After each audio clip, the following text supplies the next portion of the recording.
Hello there, all you 350Z people. Gears here.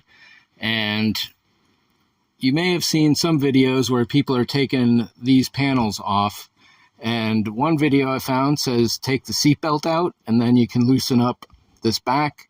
Another one says you got to take all the weather stripping out of the door, loosen that up, and then you can start to pull this single panel loose that goes from all the way back there to down here.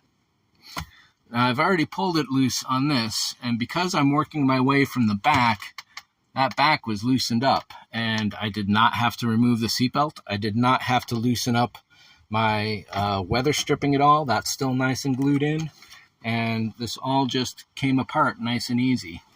So if you see anybody saying that you got to take it apart that way by loosening the seatbelt, you don't. And even then, this piece goes over the seatbelt fascia.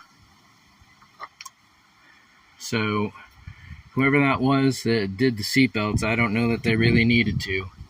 You don't necessarily need to loosen up your weather stripping either. And I suppose that might depend on the year too. This is a 2005, so take that for what it is. But it'll pop loose nice and easy, and then you should be able to put it back in nice and easy. And to get to the speakers, to take that off, you definitely have to get that piece off because this lip goes underneath it, as can be seen over there. So that's it for this one. Thanks for watching. See ya.